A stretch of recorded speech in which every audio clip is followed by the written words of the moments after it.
Somebody asked me what I felt about what was going on in this country and how things would unfold and whether I'm worried or not. The answer to the question is yes, I am worried.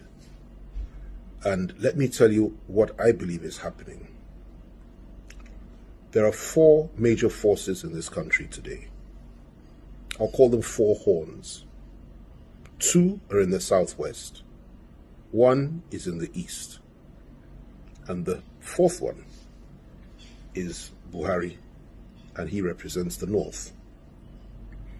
Now in the southwest, you have two horns, very powerful, aggressive, focused, and very, very committed horns.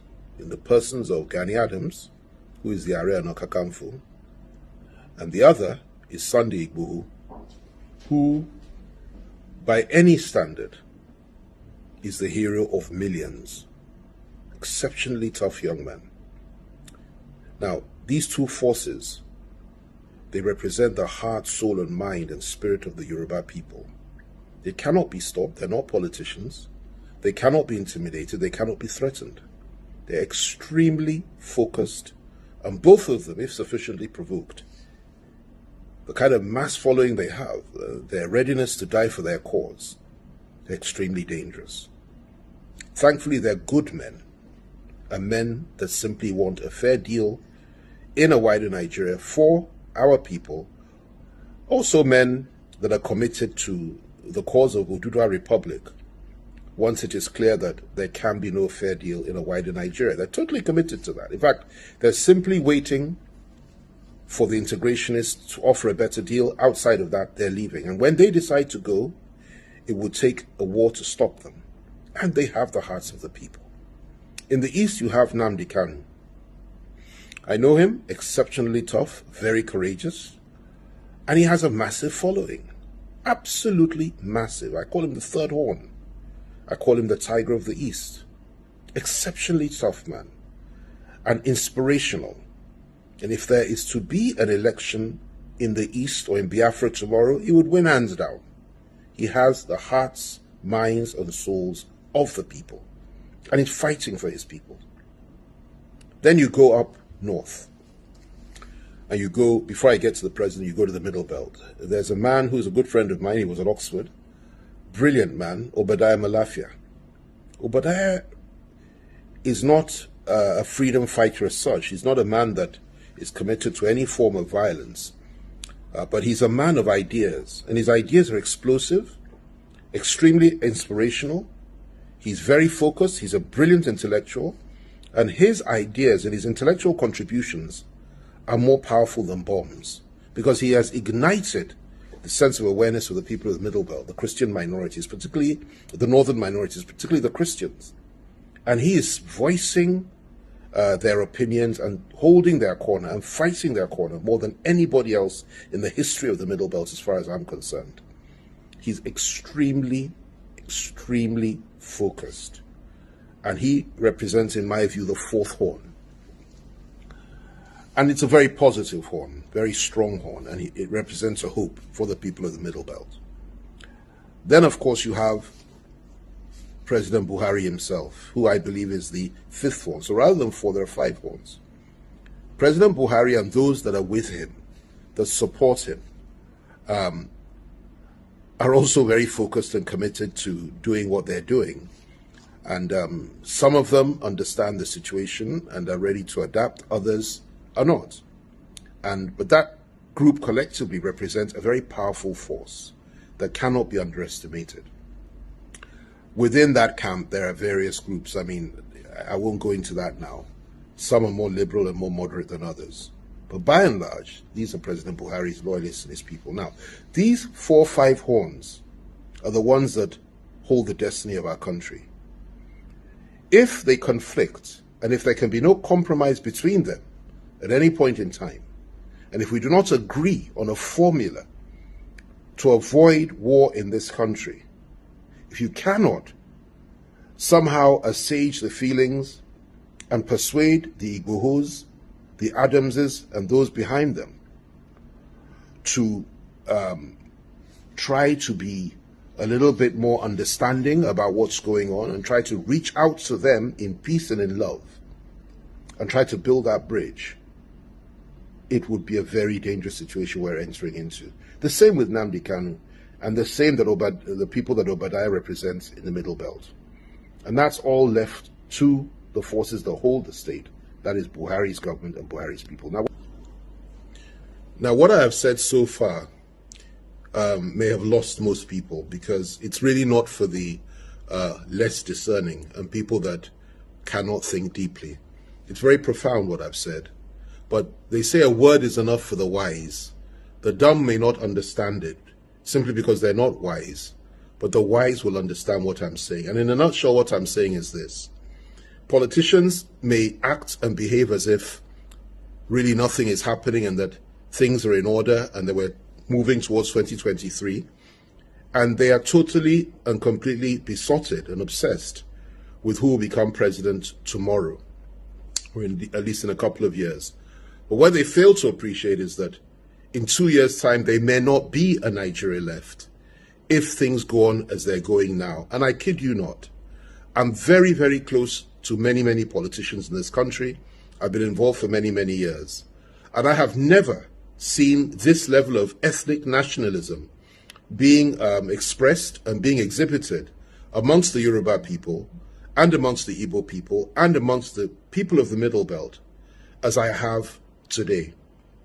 In fact, it's so extreme that I'm sure it's far more so than even just before the Civil War. And that's what we're dealing with. And people like Igboho, particularly, and Adams, and Kanu, and Obadiah Malafia, and even Buhari himself have tapped into the power and the attraction of that ethnic nationalism. Rightly so, in my view. It can be used in a positive way if it's used properly. It's tapped into that, and there's nothing wrong with that. But where these ethnic nationalities are on a collision course, particularly when it's the Fulanis against the rest, or where the rest are saying enough is enough, and where the rest are saying that they are tired and they are fed up, and where the rest are saying that they will not be intimidated or threatened by anybody, even those that organize coercive arms of government and control the state, and where the rest are saying that, listen, if you consider us to be slaves, we will show you that we're not slaves. And you have people rising up in those areas, like the names that I've mentioned, like the horns that I've mentioned, to say we will defend the honor and the future of our people and will preserve the lives and property of our people no matter what. This goes beyond politics. This is about national survival. It's about the survival of our ethnic nationalities, and it's about the unity of our country. So I would urge politicians and those that cannot think very deeply to begin to think about what's going on. We're sitting on a keg of gunpowder, and we're acting as if nothing is happening. We've put our heads in the sand like an ostrich, and we're pretending that nothing has gone wrong. In the East today, people are being killed every day, being butchered by our security forces. And of course, unknown gunmen, as they call them, are also attacking not just civilians, but members of our armed forces, members of our police, and so on and so forth, which of course I do not support. I think it's wrong. Violence both ways is wrong.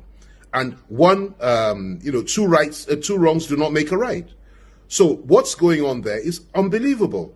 In some cases, in some parts, policemen cannot even wear their uniforms now because they're scared of being attacked. And this is very sad. Same in the South. In the Southwest, you have massive militias being built up around two charismatic leaders who are prepared to go all the way if sufficiently provoked and if the state cannot guarantee the lives and properties of the Yoruba people.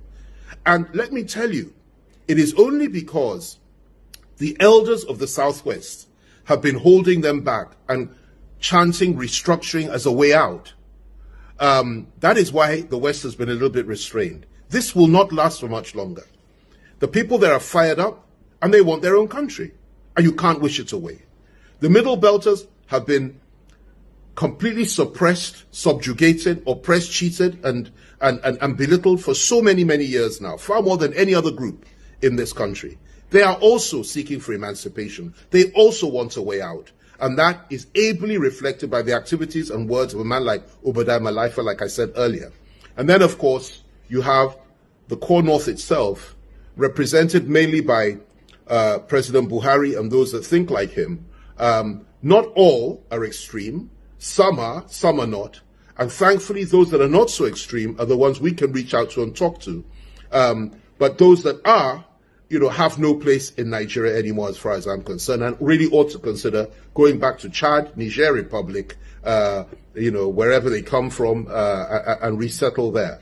But as far as this country is concerned, whether you listen to me or not, whether you believe me or not, and we will have this conversation again in about 3 years' time, and I'm sure at that time you will say, yet again, FFK was proved right. But for the now, the important thing is to recognize the challenges we're facing, cause these horns to come together and negotiate and discuss the way forward. Because if we don't do that, I assure you, there will be conflict somewhere down the line. The state cannot hold these forces down by arms. The state cannot suppress the will of the people of the Southwest through arms. They cannot do it. They can't do the same to the people of the Southeast. They can't kill everybody in the South. They can't kill everybody in the Middle Belt.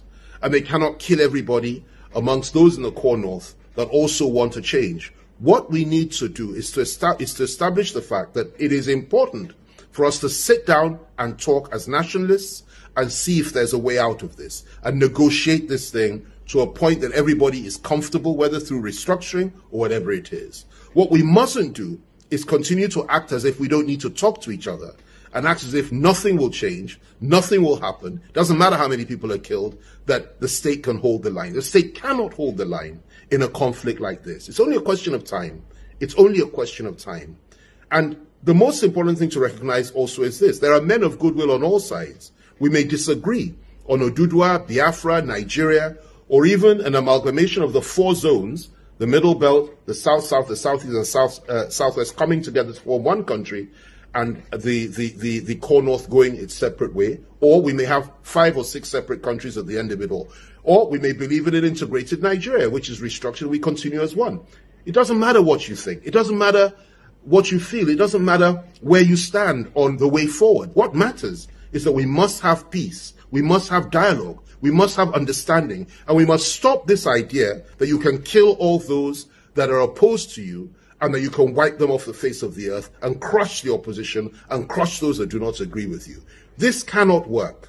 We must talk. We must dialogue. That's the way forward. That's the only way forward. And that's my preferred option for the future for this country. I continue to trust God that we won't have a war, we won't have a conflict. But I assure you, as sure as I am, that night follows day and that day follows night. If something isn't done and we don't retrace our steps and we stop demonizing each other and killing each other, and the killing of the Igbos doesn't stop in the Southeast, the killing of Yorubas doesn't stop in the Southwest, the killing of Middle Belters does not stop, being killed by different people, whether Boko Haram, Fulani herdsmen, elements within the security forces, or whatever it is, whoever's responsible, at the end of it all, everybody will say to your tents, O Israel, they can kill us, but we also have the right to self-defense, and we will fight back, and we'll defend our people. And nobody can take that right away from anybody. So let's have this conversation again in about 3 years. We'll see who's right and wrong. But I urge you all just to think and to understand the complexity of this situation and the gravity of this terrible mire that we found ourselves in. I pray for those that make these decisions. I pray for those that are in a position to help us achieve peace. And I call for dialogue and understanding on all sides, but with justice. There must be justice. Without justice, there can be no peace. There must be justice for the people of the Southwest, for the people of the Southeast, for the people of the South, the people of the Middle Belt, and justice for the people of the core North that have also been deprived by elements within the state and denied their rights. And there must be security. That is the way forward. Talk to Adams, talk to Igboho, talk to Nnamdi Kanu, talk to Obadiah Malafia, talk to everybody. And those on the other side also need to be able to talk to elements within the Buhari government for us to now agree that we go our separate ways peacefully,